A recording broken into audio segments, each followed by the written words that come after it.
Hola, ¿qué tal? ¿Cómo están, amigos?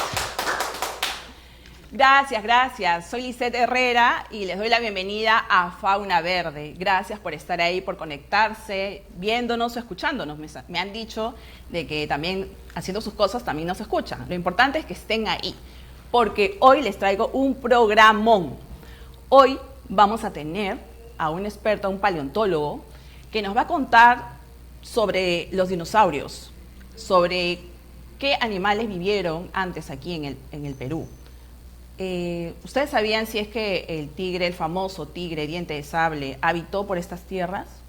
Pues bien, vamos a estar con Rodolfo Salas Gismondi, quien nos va a contar sobre esta y otros temas en la temática El origen de la biodiversidad peruana a través de los fósiles. Luego vamos a conocer sobre la megafauna marina a través de Liliana Salas, bióloga y profesora de la Universidad Científica del Sur. ¿Quiénes son estos animales? Pues bien, no te pierdas, después de esta breve pausa comercial, vamos a regresar siempre por Oxy TV aquí en Fauna Verde. Ya venimos.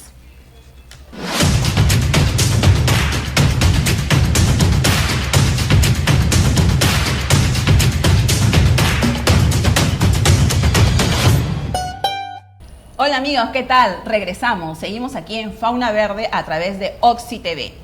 Y ahora estamos con Rodolfo Salas Gismondi. Él es paleontólogo y profesor de la Universidad Cayetano Heredia. Además, es jefe del Departamento de Paleontología de Vertebrados del Museo de Historia Natural de la Universidad Nacional Mayor de San Marcos.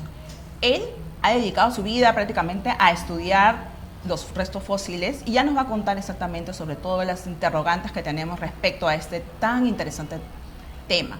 Bienvenido.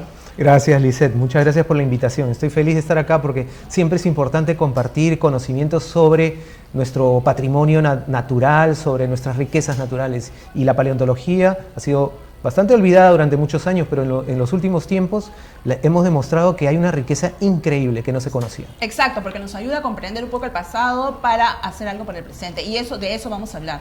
Primero quisiera saber, así lo básico, Sí. ¿qué es la paleontología? Para que nuestros amigos puedan conocer un poco de este tema.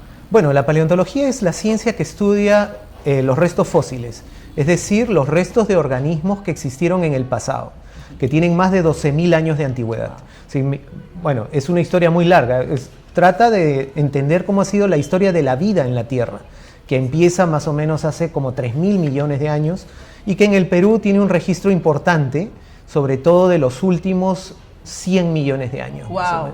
Justamente, queremos saber un poco, si hacemos un viaje a través del tiempo, nos proyectamos 100 millones de años, ¿cómo era el Perú en esos millones de años en términos de paisaje, de ecosistemas, biodiversidad, geografía? Por favor, transpórtanos a ese pasado. Bueno, es súper interesante porque era muy diferente. No existían los Andes primero. O sea, las montañas andinas no existían hace 100 millones de años. Era un territorio con colinas tal vez, muy delgado, rodeado de mar. Sudamérica estaba cubierto parcialmente por mares interiores, en la zona amazónica, por ejemplo. Y entonces el Perú era una franjita delgadita, como una isla, que corría de territorio a lo largo de los Andes, que eran unas pequeñas montañitas que estaban creciendo recién en esa época. Y el territorio estaba habitado por dinosaurios hace 100 millones de años. Exacto. Esa es una de las preguntas que hemos estado preguntándonos. ¿El Perú han vivido dinosaurios? Por supuesto, ¿no? En todo el planeta, durante más de 150 millones de años, los dinosaurios han dominado en ambientes terrestres. Y en los ambientes marinos habían reptiles marinos, ¿no? Reptiles marinos tipo plesiosaurios, pliosaurios, mosasaurios, animales fantásticos, ¿no? En el aire habían reptiles voladores. Y bueno, algunos de estos restos se han encontrado en Perú, aunque no son los más comunes en nuestro territorio.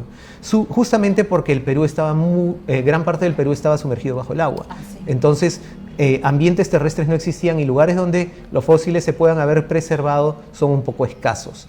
En la zona de Bagua hay fósiles interesantes de dinosaurios y se han descubierto algunos restos de, por ejemplo, titanosaurios, que son dinosaurios de cuello largo, y también se han encontrado restos de un dinosaurio carnívoro, dientes sobre todo, que pertenecen a los espinosaurios, que son famosos por la película Mundo Perdido. O sea, digamos que restos de dinosaurios en tu investigación he encontrado en la zona amazónica. Sobre todo, sí, en esta región. También hay pisadas de dinosaurios. Esos restos son muy interesantes porque no solo se preservan los huesos y los dientes, que son partes duras, sino también la misma actividad biológica de los animales. O sea, los animales caminaban por las playas, dejaban sus huellas y estas huellas se cubrían por alguna tormenta de arena y entonces se preservaban. Entonces tenemos pisadas de dinosaurios, por ejemplo, en la zona de Antamina, de los dinosaurios más grandes que han existido carnívoros en Sudamérica. En Ancash, ¿verdad? Sí, entre Ancash y Huánuco hay unas huellas enormes de 83 centímetros más o menos de longitud de dinosaurios carnívoros que andaban por ahí. Pero son miles, así decenas, y se conocen muy pocos, sí.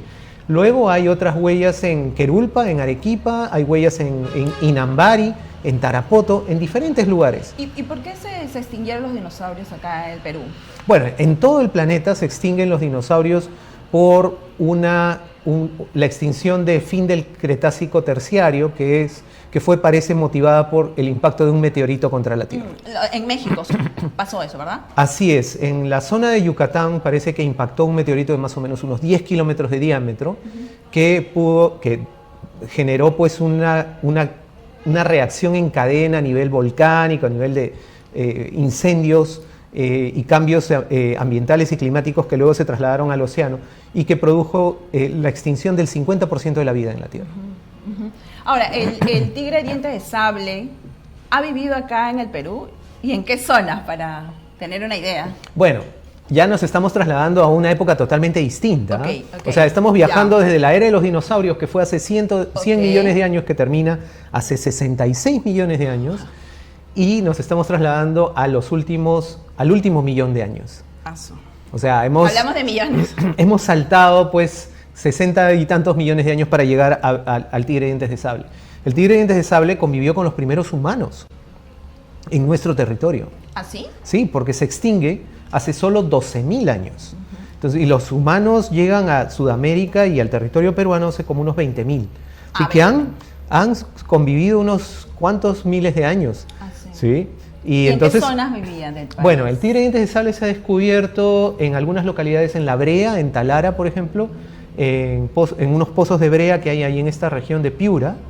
Luego se ha descubierto en una cueva en Huacrapuquio, si no me equivoco. ¿Y en Huancayo? Huaricoto, perdón. ¿Y en Huancayo también? En Huancayo, sí. Y luego lo descubrimos también en una cueva en Huánuco, en Ambo. Han descubierto varios restos fósiles. Varios especímenes de tigres dientes de sable. No completos, lamentablemente, pero sí hay evidencia de que estuvo en nuestro territorio y por lo menos hubieron 2 especies. Una especie que es la que migra de Norteamérica y que está común en Norteamérica, que es el Smilodon fatalis, y una especie sudamericana, la cual se le conoce como Smilodon populator, que era más grande. Era un animal fantástico. Y que era gigante, grande. Bueno, era más o menos el tamaño de un león, pero no tenía la estrategia de alimentación ni de caza de un león ni de un chita. Era un animal que no corría tanto, no perseguía tanto a sus presas, sino que tal vez las atacaba por emboscada, oculto, detrás de alguna vegetación, lo que sea, y que saltaba sobre sus presas y con las patas delanteras sujetaba a los animales y clavaba los dientes en zonas donde no habían huesos, esos dientes gigantes que tenía, ¿no? Claro. Así es. Justo lo estamos viendo ahí en pantalla, uno de tus dibujos, porque Rodolfo también dibuja excelentemente para graficar un poco todos esos trabajos que él ha ido realizando a lo largo de los años. Y así era la zona de la costa, ¿verdad? Estaba inundada. Ahora nos estamos trasladando a otra época, ¿no? En la costa peruana tenemos un registro paleontológico fantástico de los últimos 40 millones de años. O sea, eso es, digamos, yo diría una de las cosas más ricas en fósiles que tenemos en el Perú es el registro marino. O sea, de los ecosistemas marinos que han existido durante los últimos 40 millones de años, tenemos un registro muy completo en la zona de Ica, el norte de Arequipa, lo que se llama Sacaco o Cucaje, y que nos permite entender cómo han ido cambiando las faunas y cómo se ha consolidado nuestro sistema de Humboldt tan rico en nutrientes actualmente. Ajá. Entonces tenemos pues cetáceos con patas, por ejemplo. Ah, eso sí, sí te Eso es quería increíble, preguntar, ¿no? Cetáceos con patas como O sea, el... ballenas con patas. Sí, con patas, porque estos animales evolucionan a partir de animales terrestres emparentados con los hipopótamos y con los cerdos. O sea, son animales terrestres que Wow. en algún momento de la historia, en la zona sobre todo de Pakistán y la India, ingresan al mar para tal vez alimentarse y poco a poco se van adaptando a la vida acuática, van cambiando, van transformando las patas en aletas y se convierten en animales totalmente acuáticos como los que conocemos ahora. Pero esa transición que se pensaba que no había ocurrido en el Perú, que no podíamos documentarla en Perú, también ha sido documentada sobre todo en la zona de Ocucaje. Ah, a través de los fósiles. A través de los Genial. fósiles. Y quería, seguíamos en la parte donde estaba el tigre diente de sable, donde ya estaban los humanos, los peruanos antiguos. En ese momento, ¿cómo era la geografía peruana? Y en Lima, por ejemplo, ¿cómo era? Bueno, Lima debe haber sido parecido a lo que, a lo que es, bueno, un paisaje costero con mucha humedad, con mucha neblina, con humedales y zonas tipo... Pantanos de viña. Tipo los pantanos de Villa, ¿no? Con valles interesantes, con mucha vegetación y con muchos animales. O sea, por ejemplo, nosotros hemos encontrado en la zona de Arequipa, en el norte de Arequipa, la costa de Arequipa, humedales parecidos a lo que deberían de haber sido los pantanos de Villa.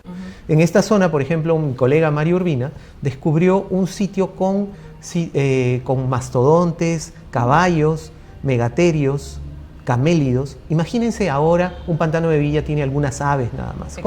¿No? Los mamíferos más grandes son ratones. Pero hace 20.000, 100.000 años, los pantanos costeros tenían mamíferos de 1 tonelada de peso. Wow. Perezosos gigantes, caballos en manadas de caballos, camélidos. Entonces era un paisaje muy diferente y extraordinario. De criaturas gigantes, grandes. Sí, y eso es hace muy poco tiempo, ¿no? O sea, Sí. y los humanos, se sabe que los humanos han contribuido de una manera sustancial en la extinción de todos estos animales de gran tamaño. ¿Por qué? Porque los cazaban. Los cazaban. Hay sitios de cacería en diferentes partes de Sudamérica y en todo el mundo, y la evidencia sugiere que luego de la llegada de humanos a ciertos sitios, islas o continentes, han habido extinciones masivas de lo que se llama megafauna, ¿no? Animales de mayor peso que un humano. Uh-huh. Y por ejemplo, en Lima han encontrado alguna especie en particular de esas épocas de hace millones de años. En Lima es común encontrar mastodontes, por ejemplo. Mastodonte es como... ¿qué Un animal? elefante, como un elefante. Es como un elefante. Lucía como un elefante, tenía colmillos bastante grandes, y entonces tal vez la costa peruana se habría parecido un poco más a la sabana africana, con todos estos animales grandes, que a lo que conocemos ahora, ¿no? Por ejemplo, en Pantanos de Villa, cerca de Pantanos de Villa, en la zona de Chorrillos, o en Serpentín de Pasamayo. En el Serpentín de Pasamayo se han encontrado mastodontes.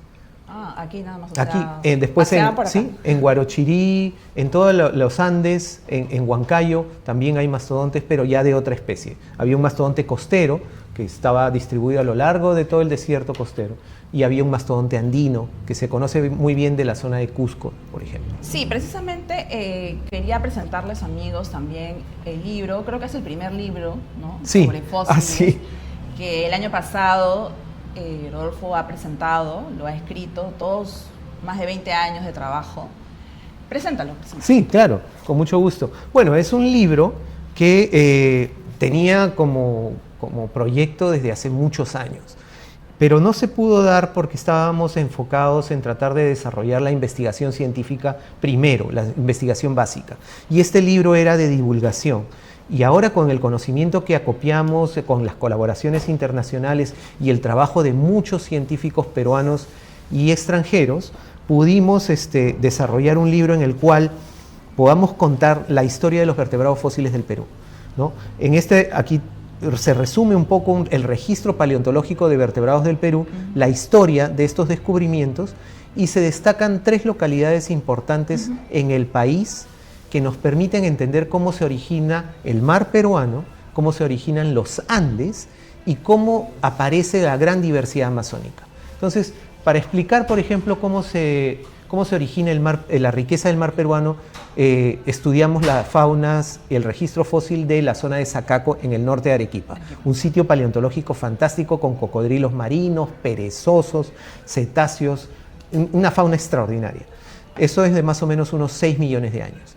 Luego tenemos en los Andes un sitio muy poco conocido que se llama Espinar, en Cusco, donde los fósiles salen cada vez que una persona hace excavaciones en su casa para construir algo. Es increíble, ¿no? Y en este lugar hay perezosos gigantes, gliptodontes. Describí en 2023 el primer gliptodonte del Perú, que es con un equipo de colegas, al que le pusimos andino gliptodon, el gliptodonte andino, ¿no? En base, gliptodonte es parecido a un armadillo, pero grande, sí, con un caparazón sólido, gigante, y que además está totalmente acorazada la cola, tiene un escudo cefálico. Son animales extraordinarios que, bueno, ya lamentablemente no existen, pero son parientes de los armadillos. Y en la zona de Cusco eran muy comunes, y ha evolucionado en esta región, y los fósiles están, pero en perfecto estado de conservación. O sea, es un sitio paleontológico poco conocido, pero que debería valorarse bastante. Claro, ¿y cómo era en ese momento en la zona andina? No había cordillera, obviamente. No, sí había. Estos fósiles estos animales vivieron hace unos 6 millones de años, 5 y 6 millones de años. El pico de crecimiento de los Andes empieza hace 10 más o menos. Entonces ahí cambian las cosas. Pasa de ser una cadena de montañas de 2.000 metros de altitud en promedio a una cadena de 4.000 metros hace 5 millones de años. Entonces hace 5 millones de años Espinar ya tenía 4.000 metros de altitud. Pero la vegetación era más abundante. Y los animales, porque había más humedad y mayor temperatura en el planeta, entonces había más humedad, llovía un poco más, la vegetación era abundante y los animales eran también de gran tamaño en ese momento. Y decías que la temperatura era mayor, o sea... En general el planeta ha ido una tendencia de descenso en los niveles de temperatura. O sea, si hablamos de la era de los dinosaurios, teníamos temperaturas mucho más altas que las actuales, como 10 grados tal vez más. Y en promedio en todo el planeta no habían casquetes polares, por ejemplo. No existía el hielo en los polos, en la Antártida. O sea, era caliente. Era un planeta relativamente cálido, con menos diferencias de latitudinales de temperatura. Pero a partir de hace 32 millones de años, que se separa la Antártida del resto de los continentes y se generan las corrientes circunantárticas, se enfría la Antártida y la Antártida a su vez enfría progresivamente todo el planeta. Entonces ha habido, a partir de ese momento, un cambio radical, ¿no? Se ha ido enfriando el planeta hasta que llega a su pico máximo de enfriamiento en las glaciaciones que ocurren en el último millón de años. Hay glaciaciones en momentos muy fríos en el planeta hace 1 millón de años, donde existió, por ejemplo, el tigre de dientes de sable y todos estos animales. La expansión humana ocurre durante todo este proceso de enfriamiento del planeta. Estábamos hablando del libro y estabas mencionando que lo has dividido un poco en costa, en zona andina y en la parte amazónica.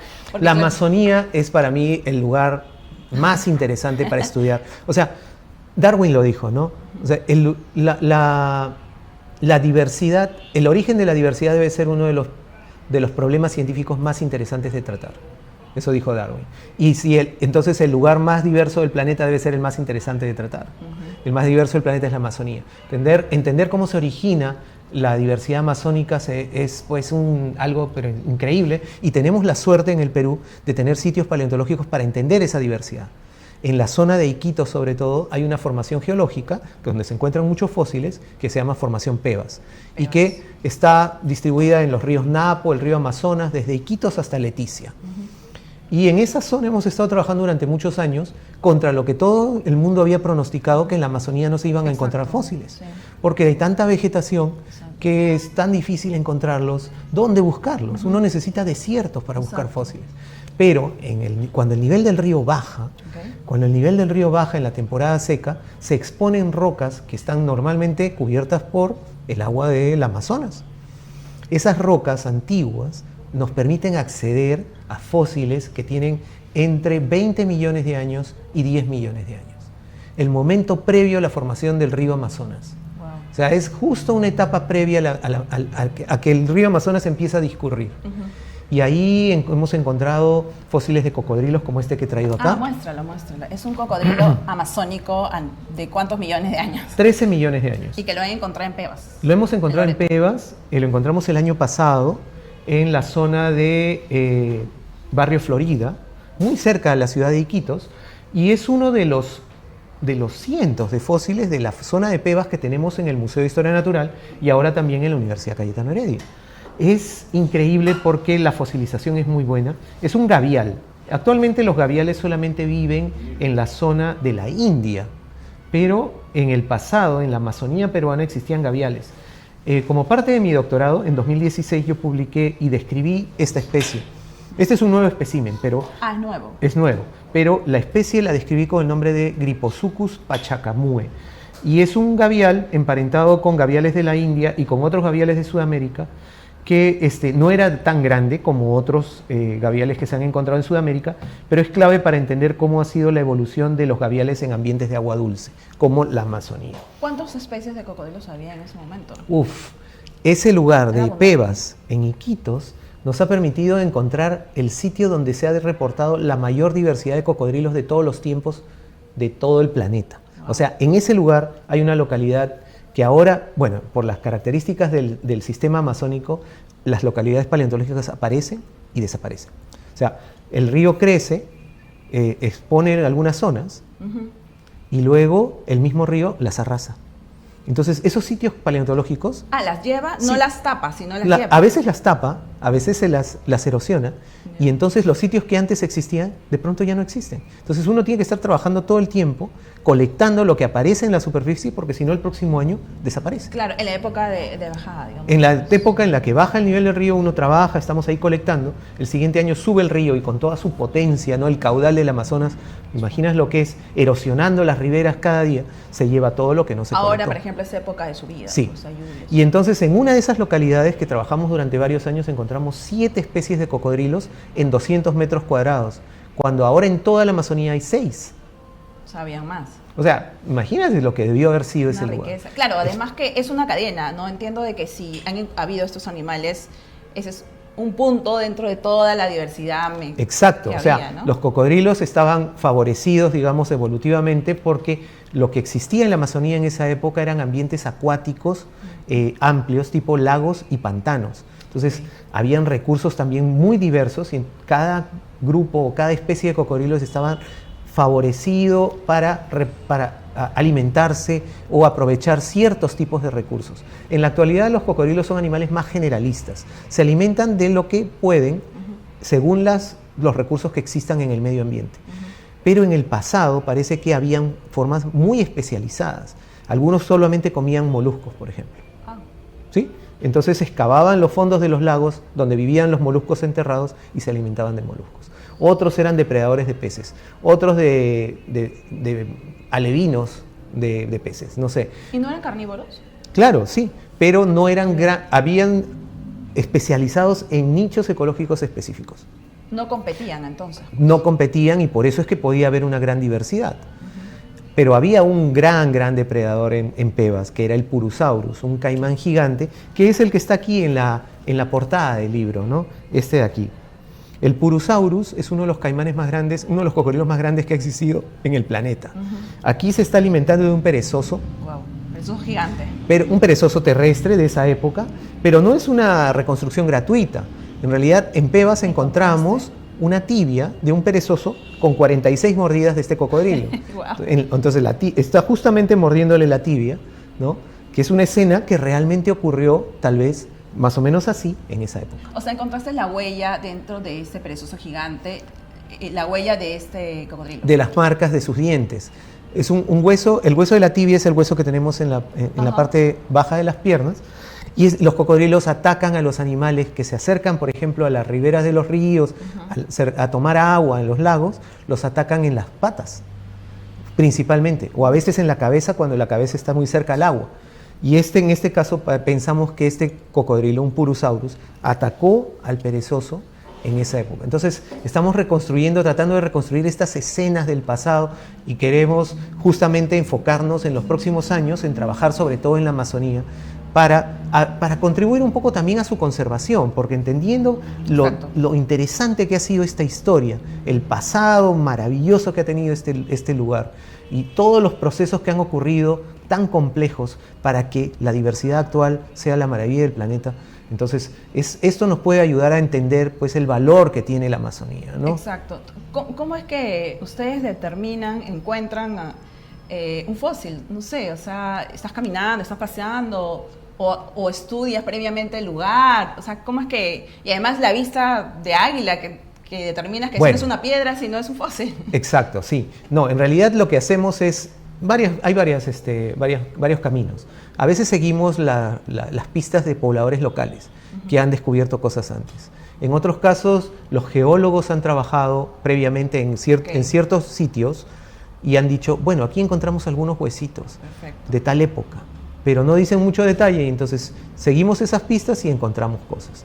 Pero sí, el ojo entrenado ayuda mucho, ¿no? Entonces, por ejemplo, mi ojo no es así, pero súper de águila, pero en la Amazonía sí, en la Amazonía ya allí los fósiles los puedo identificar mejor. En el desierto, por ejemplo, Mario Urbina es extraordinario buscando fósiles. Exacto. Pero en la Amazonía allí, bueno, ¿Estás fascinado con la Amazonía? Es que estoy fascinado porque... Es un libro abierto ahí, el libro de la Amazonía. Es que no se sabía nada. Ya, claro. Y de pronto estamos entendiendo cómo fue este proceso. ¿Cuándo han sido esos recientes descubrimientos en la Amazonía? Bueno... ¿2, 3 años? No, en los últimos ya 10 años hemos hecho bastantes descubrimientos, pero no hemos ido tan lejos. Y en este año he presentado un nuevo proyecto a Concitec y Prociencia, que son estas instituciones que nos permiten hacer investigación científica en el Perú porque financian las expediciones. Exacto. Entonces nos ayudan a recoger, a colectar, a salvar todo este patrimonio y estudiarlo. Estamos presentando proyectos a ver si es que podemos seguir trabajando en esta zona y explorar zonas que no hemos explorado hasta ahora. Por ejemplo, la zona de Pebas tiene afloramientos enormes de estas rocas y los fósiles deben estar ahí esperándonos. ¿Cuántos fósiles has encontrado, has descubierto en toda tu vida? Más en realidad no es es un trabajo de equipo. Es un trabajo de equipo, ¿no? Pero en el museo, por ejemplo, tenemos catalogados de todo el país unos 10.000 especímenes. Wow. Que eso es muchísimo porque algunos son esqueletos completos, algunos son fragmentos, pero todos en conjunto nos dan una visión increíble de todo, de la Amazonía, de la costa de los Andes. Del país. Sí, tenemos roedores de la Amazonía, de primates, cetáceos, pinípedos, cocodrilos. Flora también, ¿no? Porque vi claro. que en el libro tenían un ámbar con un insecto de la Amazonía. Sí, claro. No es nuestra especialidad, pero a veces colectamos y trabajamos con paleobotánicos, son los que se dedican al estudio de las plantas, y entonces en conjunto podemos armar la historia de una manera mucho más integral, ¿no? Sí, también hay un registro paleontológico vegetal de plantas extraordinario en nuestro país, pero se conoce poco todavía. Entonces, estamos tratando de que se desarrollen diferentes líneas. Ahora lo bueno es que los jóvenes se están formando. Perfecto. Eso es increíble. Antes no pasaba, pero ahora, por ejemplo, en Cayetano y en San Marcos, estas dos universidades están formando paleontólogos desde las carreras de biología, porque la paleontología es una mezcla de dos ciencias, la biología y la geología. Entonces, la biología estudia en la actualidad, lo que se enseña es la vida de lo que ocurre ahora. Es una imagen fotográfica de lo actual. La paleontología lo que le da a la biología es el tiempo, ¿no? Le da el contexto histórico. Claro. Entonces, los mismos principios que se usan en biología se usan en paleontología para los organismos extintos. O sea, los mismos principios que los chicos estudian en biología en la universidad los aplican a los fósiles. O sea, digamos que hay una especialización ahora que si yo estudio biología me puedo especializar y mi carrera puede ser paleontóloga. Puede hacer una tesis en paleontología, luego puede hacer una maestría. Pero acá como en Perú no hay una carrera como paleontólogo. No. Pero es que en el mundo no hay tampoco, en muchos lugares. Siempre es una especialidad. Haces una maestría en paleontología o un doctorado en paleontología. Entonces no termina el estudio y la investigación, la formación no termina con la carrera, sino que uno tiene que especializarse e ir más allá. ¿Y en ¿no? qué país es el top en paleontología, en los estudios de paleontología? En Sudamérica, Argentina tiene una trayectoria enorme, hay miles, creo que podríamos decir que hay miles de paleontólogos, cuando acá hay una decena o un poco más tal vez. O sea, Argentina, luego en Europa, en Francia, bueno, Europa en general y Estados Unidos tienen mucha tradición paleontológica también, pero Sudamérica está creciendo a nivel paleontológico, sobre todo la zona tropical, porque antes era Argentina y Brasil, tal vez un poco Chile, pero ahora Perú, Colombia y Venezuela. Estamos tratando también, nuestros equipos, trabajando en conjunto, tratando de reconstruir esta historia neotropical, esta historia tropical. Claro, porque era uno solo, no un solo ecosistema, ¿no? Era un ecosistema, incluso tienes toda la razón, porque antes de la formación del río Amazonas no se hablaba de cuencas independientes, sino se hablaba de una protoamazonia total. O sea, toda esta región de Sudamérica tropical, que incluye Venezuela, Colombia, Perú, Ecuador, era una sola región neotropical. Y súper interesante. ¿Cómo nació en ti el dedicarte a esto? O sea, desde niño, ¿cómo descubriste esta pasión? Uy, no, eso es algo que nació. O sea, ahí existió desde que yo tengo 5 o 6 años, estaba interesado en animales prehistóricos. Le pedí a mi mamá que me compre libros de dinosaurios o de cualquier animal prehistórico. Cuando no habían, me compraba libros de Godzilla porque no había otra cosa. pero bueno, es algo que uno no entiende porque tal vez mi abuelo, que fue el que primero me regaló un fósil, tenía un poco esta vocación, esta pasión, y me la transmitió. Siempre me preguntaba cuáles eran ¿qué has descubierto? Entonces, yo creo que por ahí fue un poco. Excelente. Pero es algo que con lo que uno nace y que no entiende bien cómo, pero que hubiera sido muy frustrante no haberlo podido hacer. ¿Qué investigación estás realizando actualmente o cuál ha sido lo último? Ahorita estamos trabajando en fósiles de diferentes partes, del Perú, sobre todo de la región amazónica, de la costa también, y de Colombia y de Venezuela. Hay descubrimientos en estos dos países, o sea, con los que estamos haciendo trabajos en colaboración, que nos permiten entender mejor toda esta historia. Por ejemplo, algunos descubrimientos en Venezuela recientes están mostrando cosas increíbles sobre animales que se pensaban que estaban extintos millones de años antes, pero que no, que realmente sobrevivieron mucho más de lo que se pensaba. Están reescribiendo la historia. Sí, entonces es muy fascinante porque, o sea, ir a tu trabajo y cada vez encontrar algo nuevo, es como, o sea, nunca te aburres, ¿no? Exacto, sí, tú sabes que el programa o esta idea de tener este espacio nació justamente para expertos o científicos como tú, ¿no? Y como todos los que están viniendo en estos dos programas, que realmente dedican su vida, y yo te he conocido hace años, no voy a decir cuántos, pero hace años, y tu vida está dedicada enteramente a esto y sigues descubriendo cosas y es maravilloso. Afortunadamente se ha podido hacer, o sea, yo creo que eso es algo que tengo que agradecer. Es tu misión de vida. Sí, así fue. Cada uno tiene una misión y estoy aquí entrevistando a todas las personas que tienen su misión de vida. Sí, ha sido una misión, yo creo que y todavía continúa. Y exacto. Ahora lo más reconfortante es que hay jóvenes que están siguiendo eso. Me encanta, o sea, para que continúen con esos estudios. Así es. ¿Por qué es importante estudiar el pasado? O sea, ¿cómo podemos aprender el pasado ahora, hoy, ¿no? Actualmente, claro, con estos cambios, además del cambio climático y tantos... Exacto, entender el pasado nos va a permitir tener mejores herramientas para poder conservar nuestro planeta.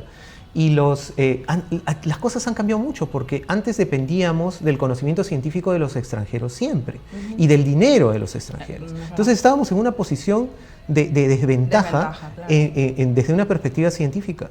Ahora se han equilibrado un poco las cosas, y como hay más jóvenes peruanos trabajando en paleontología, podemos nosotros mismos formar nuestros equipos de especialistas y trabajar sin tener que depender. La colaboración es súper importante y nunca va a terminar con internacionales. Pero nosotros tenemos que tener cierta autonomía también. Y eso es lo que se está logrando, y eso es yo creo que aplaudible, ¿no? Claro, ¿y qué mensaje finalmente darías tú al público respecto a todos estos estudios que tú vienes descubriendo, ¿no? ¿Qué mensaje darías al mundo en realidad, ¿no? O sea, porque estás estudiando desde antes, muchos millones de años, y has visto la evolución, ¿no?, a lo largo del tiempo y actualmente, ¿no? O sea, ¿qué necesitamos? ¿Cómo podemos nosotros contribuir a...? Bueno, lo primero que diría es que ha sido un trabajo de equipo, ¿no? Eso no lo quiero dejar de lado. Es un trabajo de equipo que hubiera sido imposible sin, por ejemplo, los preparadores de fósiles, sin los estudiantes, sin los entusiastas, colaboradores, amigos, todas las personas, hasta las familias, porque al comienzo era muy difícil, ¿no? No había fondos, cada uno tenía que agenciársela un poco a su manera.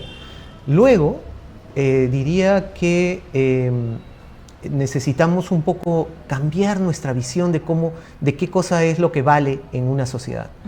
O sea, nuestra visión de lo que vale en una sociedad es prácticamente el mensaje es que es el dinero a cualquier costo, y eso no puede ser, pues, ¿no? En realidad, lo que tenemos que fomentar es una sociedad con cultura, con educación, con valores y con el interés y la conciencia de preservar y de respetar a todos los que viven en este planeta. Entonces, claro, es una visión distinta, ¿no? Creo que deberíamos pensar que el conocimiento, nuestra posición crítica frente a las cosas no, debe ser importante también, no debemos aceptar las cosas como vienen y tratar de cambiar un poco lo que está mal, que para mí es, por ejemplo, que todo sea en esta sociedad dinero, ¿no? El consumismo. El consumismo, ¿no? Pienso que... Y una convivencia armónica también con las especies que habitan exacto, aquí, exacto.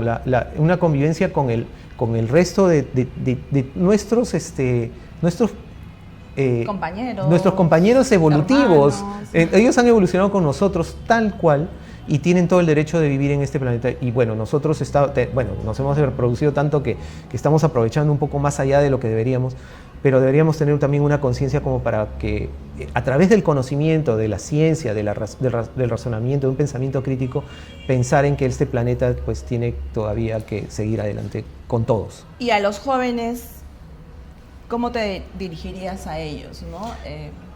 Pensar que los sueños de cada joven pueden lograrse, pueden hacerse realidad. O sea, no deberían de claudicar debido a las circunstancias, sino que seguir adelante. Yo creo que con perseverancia, con trabajo, con dedicación, orden, pueden llegar muy lejos. ¿Dónde encontramos todo este gran trabajo que vienes realizando? Bueno, en el Museo de Historia Natural de la Universidad Nacional Mayor de San Marcos hay exhibiciones de todo este trabajo. Cada cierto tiempo hay conferencias. Una vez al año se abren los laboratorios para que visiten las colecciones científicas y vean todo esto. Eso en febrero, me parece. En febrero, en el aniversario del museo. También pueden encontrar el libro en el Fondo Editorial de la Universidad Cayetano a través de la web o en la librería El Virrey. Y entonces de repente podrían apasionarse por la ciencia o por la paleontología a partir de... Sí, es extraordinario. Yo he leído algunas páginas y no paras, o sea, sigues leyendo y no quieres parar y ya dices, no, es extraordinario. Sí. Te felicito. Muchas gracias. Y este libro traté también de plasmar un poco lo que ha sucedido con la paleontología en Perú, ¿no? Porque tiene contribuciones de 19 científicos internacionales y peruanos que permiten ver desde su perspectiva pequeños detalles, ¿no? Hacen como inmersiones científicas un poquito más allá, ciertos detalles, y que es justamente cómo ha sido la paleontología peruana, ¿no? Ha sido la contribución de muchas personas. ¿Fósil que tiene tu nombre? Alguna vez sí, creo que me dedicaron una especie de pingüino. ¿Un pingüino? Sí, se llama Icadiptes salasi. Pero bueno, a mí lo que más me motiva es tratar de más bien ponerle nombres no los míos, sino a los otros. A los otros, sí. Muy bien, me ha encantado Rodolfo, muchísimas gracias. Continúa con esta labor que nos ayuda muchísimo al Perú y a todos nosotros. Como dices, es un patrimonio natural, histórico, ¿no? Además que habla mucho de toda nuestra historia, de nuestra fauna, ¿no? Súper interesante. Te felicito por el gran trabajo que realizas. Es un trabajo de equipo, sí. Sigue realizando. Felicitaciones a tu equipo también y espero pues que nos veamos pronto también. ¿Dónde te podemos seguir? Bueno, yo tengo una cuenta de Instagram que es Croc Salas Gismondi. Solamente ¿Cómo? ¿Crocs? Croc, como crocodilia. CROC _ Salas Gismondi en Instagram. Y bueno, ahí cuelgo siempre los hallazgos y los descubrimientos que hacemos o cualquier novedad científica sobre fósiles del Perú. Sí, excelente. Con mucho gusto. Ahí seguiremos. Muy bien. Muy bien. Entonces, amigos, continuamos. Vamos a continuar después de esta pausa comercial con Liliana Ayala, quien nos va a hablar sobre la megafauna marina. Muchas gracias. Ahí nos vemos.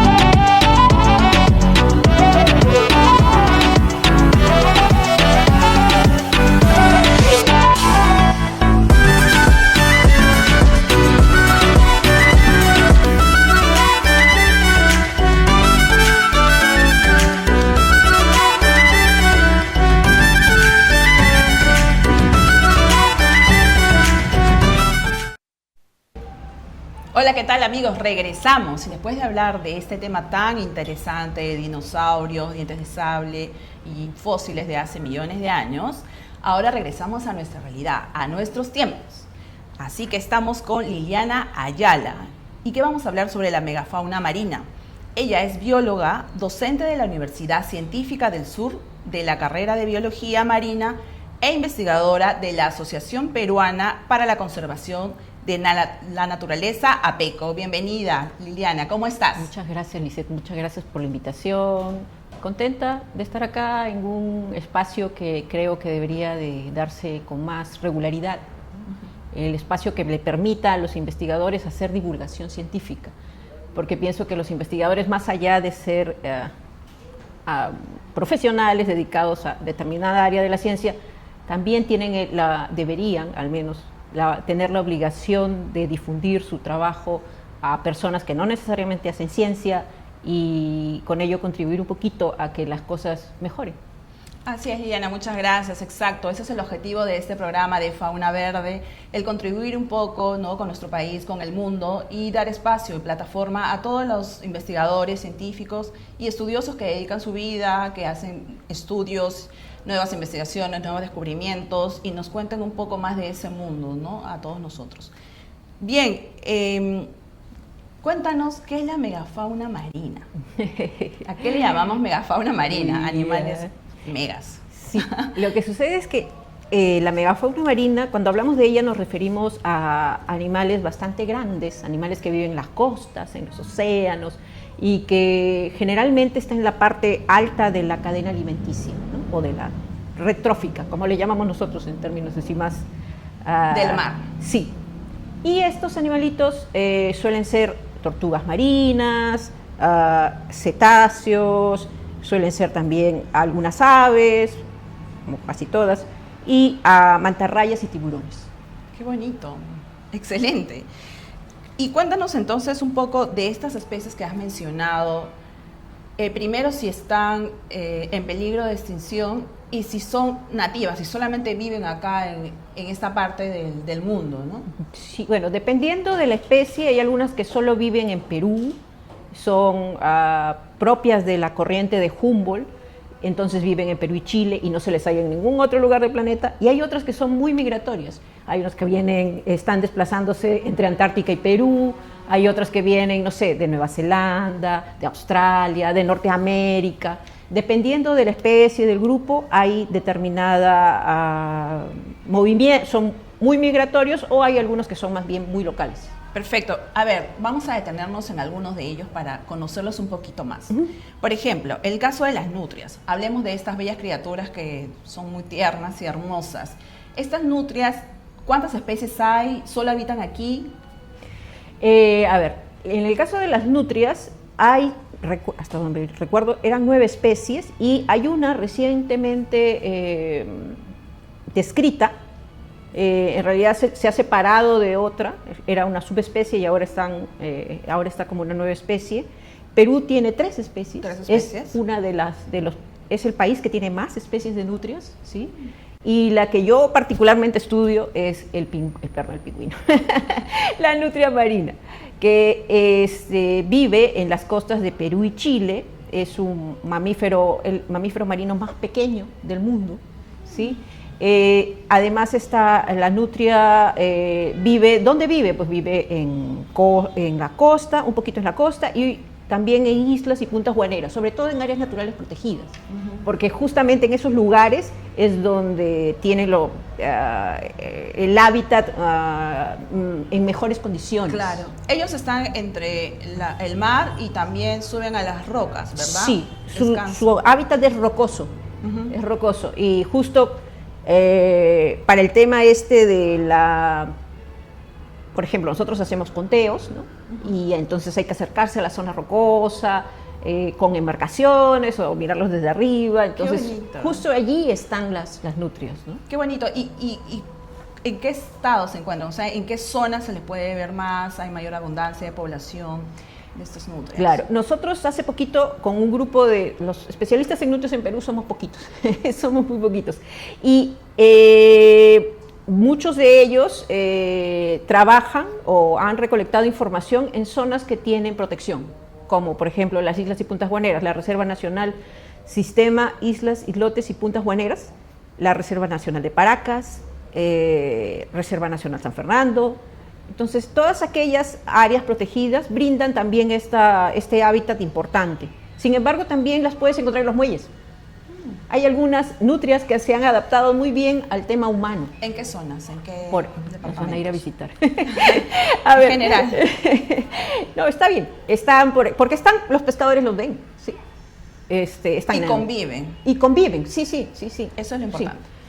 Sí. Están, por ejemplo, en Ancón, en Pucusana. Al norte. Sí, en Pucusana, sí.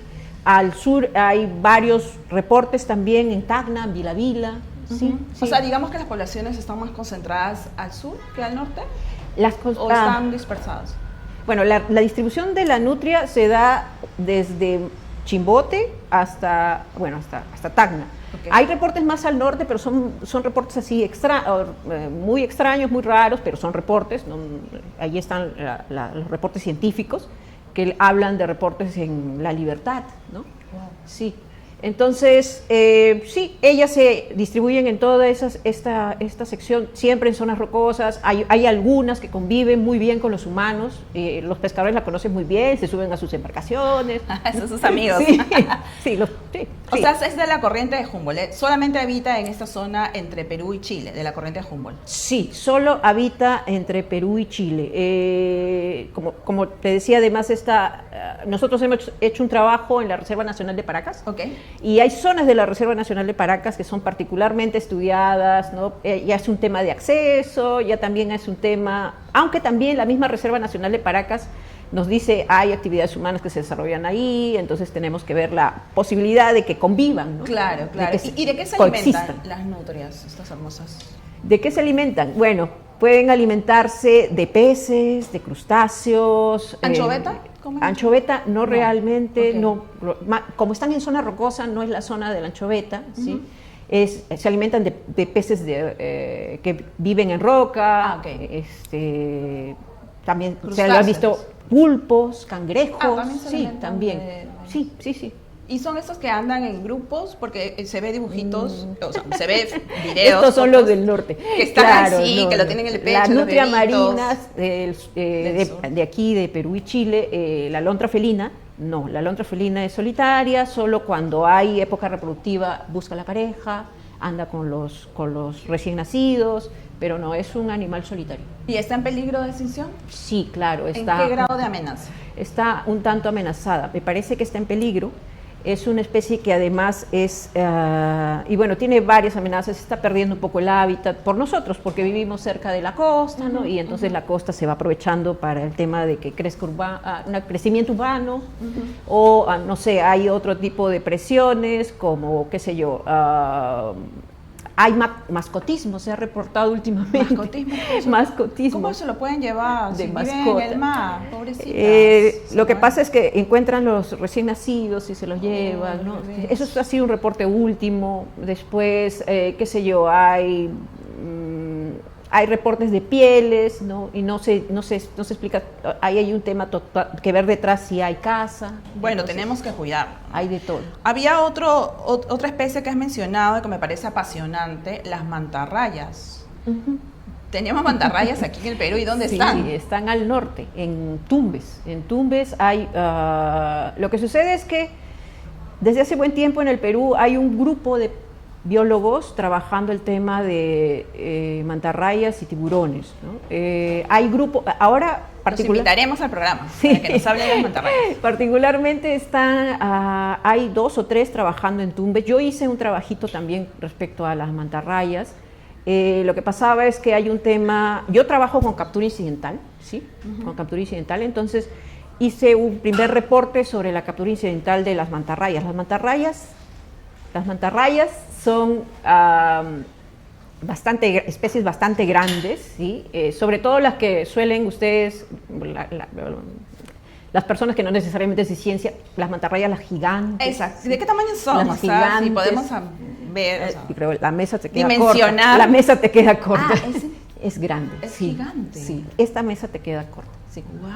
Entonces, pero estas mantarrayas a veces se enredan. Yo tenía reportes de los pescadores que se enredaban y yo les decía a los pescadores, y ellos también se afectaban Claro. porque pierden red. Pobrecitas. Pierden red. Entonces hay un tema allí que arreglar, que tratar de solucionar, ¿no? Y ellos solo viven, entonces, estas especies solamente viven ya en la parte digamos, Las- tropical, claro, ¿no? con aguas cálidas. Con aguas Sin exacto. embargo, no es la única especie. Hay especies que son del mismo género, porque todas son Mobula algo, ¿sí? Mobula virrostris, Mobula tarapacana. ¿Es el nombre científico? Sí, son los nombres científicos. Sí, hay como 5 especies, recuerdo, y las otras mobulas, que no son las mantarrayas gigantes, son la mitad más o menos de tu mesa. Igual sigue siendo grande. Igual es grande. Pero había un reporte de, como les digo, captura incidental siempre. O sea, captura que no, el pescador va por una presa y al final Ayer cae. fue el Día Mundial de los Pingüinos. Hablemos un poco de ellos, ¿no? También son pingüinos, igual que las nutrias, solamente habitan en la corriente de Humboldt, ¿no? Sí, Influenciadas el por- pingüino de Humboldt particularmente, porque existen 18 especies de pingüinos, ¿sí? Pero en el Perú solo esta. Sí, pero en el Perú. Lo que pasa es que los pingüinos se distribuyen desde la zona, desde el Ecuador ¿Ok? hasta el hemisferio sur. Tú al hemisferio norte no tienes pingüinos. Ah, ok. Sí. Pero los del norte, que ya hace calor, o sea, es tropical, Están, es otro. sí, claro, ese Otra es especie. el pingüino de Galápagos. Ah, la de Galápagos. El pingüino de Ok. Galápagos. Pero en Perú y Chile tenemos el pingüino de Humboldt. En Chile tienen otro pingüino, el pingüino magallánico. Y esto llega hasta Argentina, ¿no? Entonces, y en Antártica tenemos otros pingüinos, Claro, otras unos que especies. son, creo que pintaditos, medios amarillitos. Tenemos el emperador, tenemos el pingüino rey, pingüino emperador, pingüino de Papúa. Hay como 8, creo, allá al sur.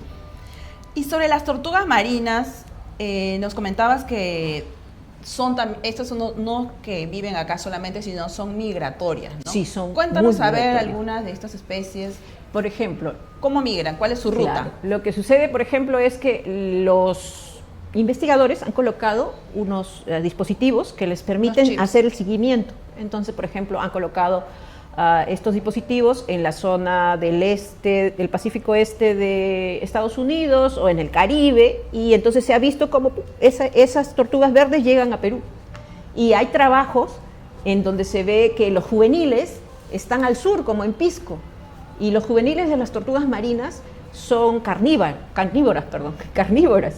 Y luego agarran y se desplazan y se van al norte, a Piura, y allí ya son adultas y comienzan a consumir pastos marinos. En Piura, claro, hay una En zona... el Ñuro. En el Ñuro, pero creo que estas tortugas que están ahí se han quedado porque los alimentan, ¿no? Pero deben seguir su ruta, ¿verdad? Claro, no, lo que sucede es que no necesariamente todas las tortugas del Ñuro interactúan allá en el Ñuro, ¿no? Porque sí, claro, les alimentan, Claro, pero y no no debe haber todas. una interacción humana con ellos, ¿verdad? Para el tema de turismo se deberían seguir ciertas normas. Exacto. Respetar distancias, hay que coexistir adecuadamente.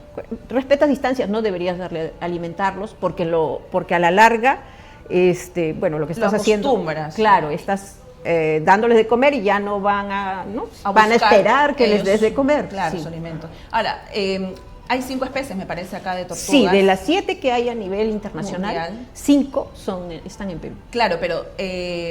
Claro, no es que viven, sino claro, pasan. como las tortugas verdes que yo, de las 5 le describía la verde, que vienen de Estados Unidos, el Caribe, y llegan a Perú y pasan los juveniles por Pisco y luego retornan al norte a seguir comiendo. No, hay un tema allí de saber también si hay poblaciones que realmente se quedan o siguen, o por ejemplo, yo supongo que algunos juveniles se quedan pero no lo sabemos, no hay estudios. Claro. Pero sí, los adultos tienen que regresar a sus zonas de reproducción a anidar, que son allá arriba. Vienen hacia el Perú, ¿para qué? ¿Con qué objetivo? ¿Alimentarse? Alimentarse. Porque el caso de las ballenas, entiendo de que tienen sus crías y las vienen a alimentar también aquí en las aguas cálidas. Acá vienen a alimentarse, porque al norte se pone frío, eso es lo que pasa. Y son reptiles, y los reptiles no controlan su temperatura, la temperatura la controla el exterior. Su piel, claro, su caparazón. Sí, nosotros sí controlamos nuestra temperatura. Ellos obtienen su calor del medio ambiente. Del ambiente. Ajá. Entonces, se reproducen en el norte y hay ya la temperatura baja, vienen acá, justo a la zona más cálida, ¿no? ¿Y en qué épocas? Eso... ¿En el verano?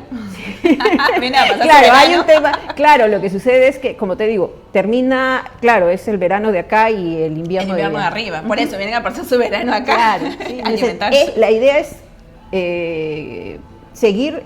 Si las tortugas llegan a tener un tema de shock térmico, empiezan a moverse menos y pueden afectarse mucho, pueden incluso morir. Claro, y además ellas son las más afectadas a veces por la contaminación, porque a veces confunden las bolsas con sus alimentos. Claro, hay tortugas, en particular la tortuga Galápagos, que es la tortuga más grande, ¿no? Que consume medusas. Y las medusas son gelatinosas, ¿no? Entonces sí, pueden consumir plásticos. ¿Y hay otra tortuga que viene del Mediterráneo, viene del Atlántico y pasa por aquí? No, hay tortugas que vienen de Australia, ¿no? Okay, del otro lado. Sí, del otro lado. Y como que vienen siguiendo la corriente Humboldt, ¿no? Pero una de las más conocidas es la de la Chelonia midas, que además es una tortuga que hace poco conversaba con un colega y le hacía recordar cómo es que se guían las tortugas, me decía, ¿no? Exacto. ¿Cómo es que se guían? ¿Cómo es que...? Tienen un... Claro. Hay un tema, hay una hipótesis, porque no se llega a explicar todavía bien, que lo que pasa es que a nivel de los ojos tienen una serie de bacterias que son magnetostáticas. Tienen ciertos compuestos que hacen que dirijan la ruta de la tortuga. ¿Cómo? Pues están en el líquido acuoso, ¿sí? Wow. Entonces lo que ve la tortuga es una gotita pasando, una gotita, y la gotita está orientándose hacia el norte. Claro, o sea, es como su tecnología avanzada. Claro, es su GPS, su GPS. Sí. Su GPS, sí. Exacto. Y además que eso, cuando se desorientan, también nos pueden dar indicaciones de cómo está yendo la Tierra, ¿no? Sí. La gravedad. No, o temas que también tienen que ver con impactos humanos. Por ejemplo, yo recuerdo mucho un trabajo, una experiencia en Chile. Hay una serie de termoeléctricas en la zona norte de Chile.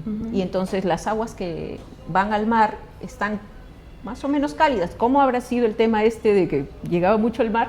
Que las tortugas comenzaron a aparecer en una zona donde no aparecían, que era el norte de Chile, por efecto de las aguas de las termoeléctricas. O sea, evitaban esas... No, al contrario, como eran cálidas... estaban pegadas ahí. Ya, claro, les atraía. Uno pensaría en primer momento, está bien, ¿no? Pero lo que sucede es que también, como la presión pesquera al sur es bien grande, los lobos ya no tienen mucho que comer y comenzaban a comerse a las tortugas. Eso es lo importante, Liliana, de estos estudios e investigaciones de ustedes y sus estudiantes y todo lo que generan en la investigación, porque a veces hay especies en general, ¿no? Aves, estos animales que aparecen en otro lado y tú dices, ¿qué está pasando? Acá hay algo raro. Claro. Es un indicador de algo, ¿no? Claro, que la Tierra no está yendo bien, que hay contaminación, o que se mueren, o que aparecen. Claro, hay algún efecto humano ahí.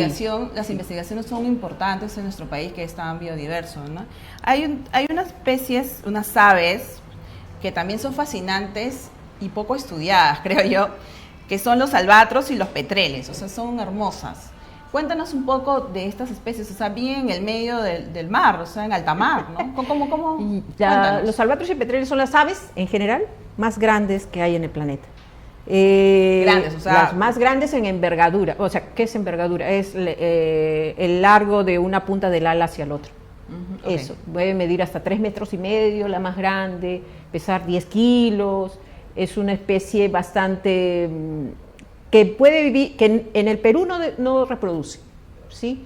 La que abunda aquí en Perú es el albatros de Galápagos, que reproduce en Galápagos.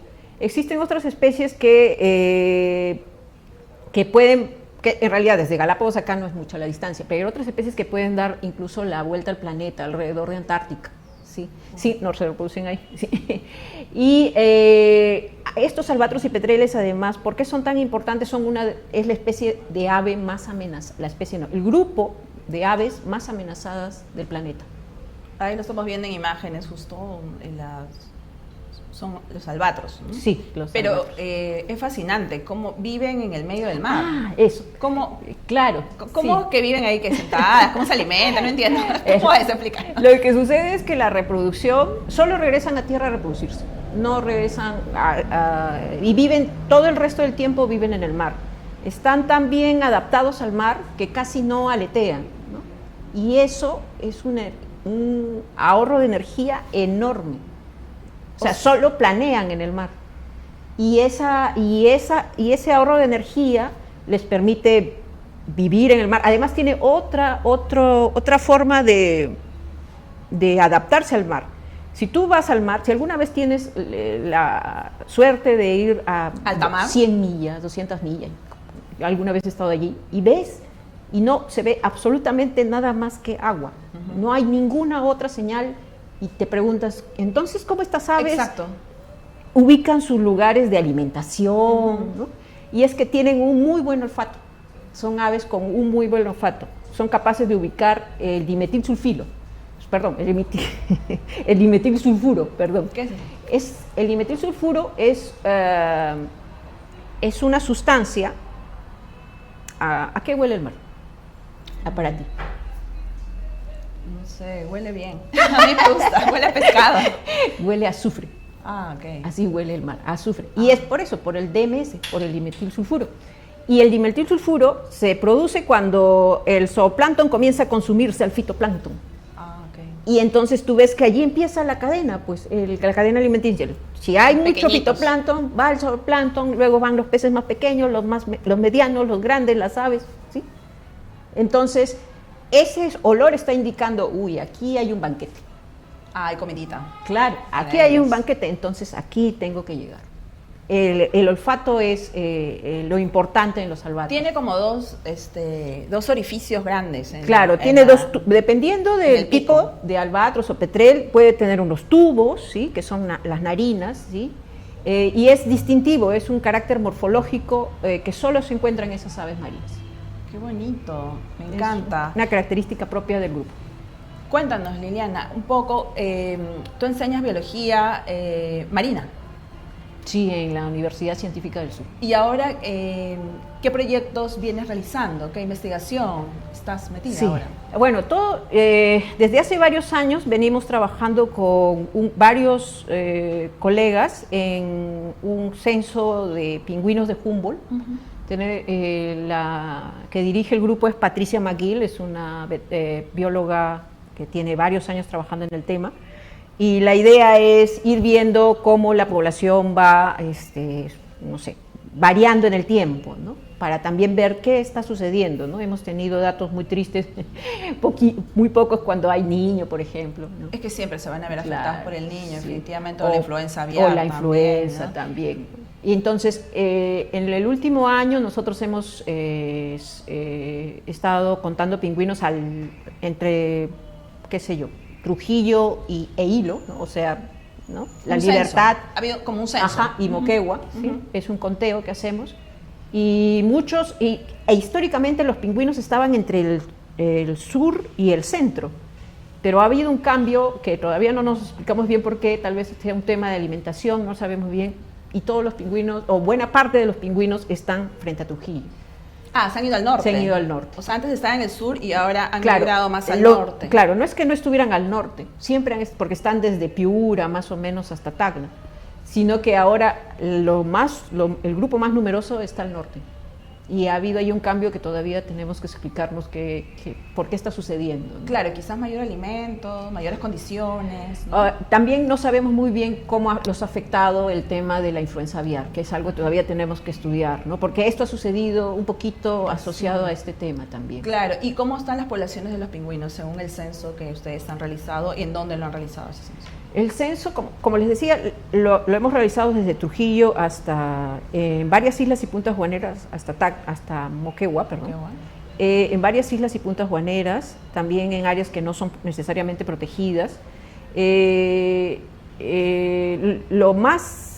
número más grande que habíamos tenido era de 20.000, hace, no me acuerdo, 10, 15 años. 20.000. Sí, era el número más grande, ¿no? 15 años, ¿y ahora? Sí, ahora son pocos miles, ¿no? Entonces... Ha disminuido. Mucho, sí, pero es lo que pasa con la idea de tener una data tan larga, varios años, 20 años, es ver cómo va variando. Cómo va variando, ¿no? porque además tienen época de anidación, reproducción, ¿no? Y sí, lo hacemos en época de muda. De muda, ¿no? O sea, en época cuando los están pingüinos pequeñitos. Cambian las plumas. ¿Mudan ellos cuando ya están pequeños, grandes? No, cuando ¿O son una- adultos. Cuando son adultos, una vez al año cambian las plumas. ¿Y eso por qué? Porque las plumas se gastan, entonces ellos, como comprenderás, pueden sufrir problemas de termorregulación estando en el agua y con las plumas gastadas sin que los protejan, entonces hay que renovarlas. Claro, y esa es una época en el verano. Creo, Sí, ¿no? está entre diciembre y febrero más o menos. Tratamos de hacer los censos en enero, ¿sí? El tema con los pingüinos, eso es algo que, entre paréntesis, es que, como te decía, son 20.000, son 5.000, son 10.000, pero o sea, es variable. varía mucho. Pero hay reportes a inicios de siglo pasado que decían que tal vez en una isla había 1 millón, una isla, Wow. 1 millón. No, pero no había tanta intervención humana tampoco. Claro, Hace también, no, muchos lo que pasa años. es que también en esa isla comenzó el tema de la saca de guano y los pingüinos se ok. reproducen en el guano. Ah, ok, Y ok. entonces, claro, los afectó. Ujú. O sea, entonces ahora en este momento están en esos estudios, en esas investigaciones. ¿Lo haces tú con tus alumnos, con tu equipo? Como te decía, PECO? somos varios grupos de investigación. Está la Universidad Cayetano Heredia, está también Acorema, que es otra ONG que trabaja Ahorita en pisco. estás estudiando esto entonces. También tengo algunos tesistas que están trabajando el tema, que te lo comenté, ¿no? Que están trabajando el tema como yo hago conservación, siempre veo el tema de la interacción humana y el tema también de fauna silvestre. Entonces, también hemos visto el tema de gripe aviar para los pelícanos, ¿no? Viendo si las poblaciones se están recuperando o no, y también el tema de interacciones entre las personas y los lobos marinos durante la época de gripe aviar, que también es otro tema que hay que afrontar en algún momento. Liliana, hay muchísimas cosas y de verdad que no nos alcanzaría el tiempo, pero vamos a seguir, te vamos a volver a invitar para que nos sigas contando de todas estas investigaciones que vienes realizando y te felicitamos por el gran trabajo que realizas. Quisiéramos un poco que nos des un mensaje a los jóvenes, a todos los oyentes, los que nos están viendo. ¿Qué mensaje le darías respecto al trabajo que realizas y cómo nosotros todos podemos aportar y mejorar, ¿no?, en esta convivencia con las especies marinas? Bueno, yo no soy la única que hago el trabajo, como ven somos varios, eso es un tema, ¿no? Esta sociedad a veces nos dice el individualismo es lo mejor, sin embargo no es así, somos varios, es un equipo grande, son varios, he trabajado con varios estudiantes, entonces hay que tratar y en cuanto a los jóvenes, ¿qué les puedo decir? Traten de seguir su camino. Inténtenlo, ¿no? Yo no les voy a decir que lo van a lograr, porque a veces no, pero al menos tuviste la experiencia de intentarlo, de hacerlo, de tratar. Trata de buscar algo que te apasione, que te guste, porque vivir una vida de hacer cosas que no te gustan es lo mejor. Yo trato de hacer lo que me apasiona y creo que lo transmito porque... ¿no? Yo no soy regularmente así hablando, lo sabes. Soy un poco más tranquila, un poco más calmada, ¿no? Pero si comienzo a hablar de un tema que me gusta, que me apasiona, yo desde chica mis abuelos han sido pescadores, mi madre me enseñaba a diferenciar los peces, me decía, este bonito, este caballo. Yo tenía 5 años, ¿no? Ella fue la primera bióloga que me enseñó algo en la vida. Pero mi mamá no es bióloga, pero ella me enseñaba, ¿no? Entonces, ese tipo de cosas, y traten de rodearse de gente que les aporte algo, aprecien a sus profesores, a sus padres. Uno cuando es joven piensa que la vida no va a acabar, ¿no? Pero no es cierto, ¿no? Y nos dura poquito. Exacto, y además que el mar y todas las especies que hay, falta mucho por hacer, por seguir investigando, y realmente necesitamos a personas como tú, a jóvenes, estudiantes, investigadores, que puedan seguir aportando, ¿no? Para seguir mejorando en todo nuestro trabajo de conservación, de manejo, ¿no?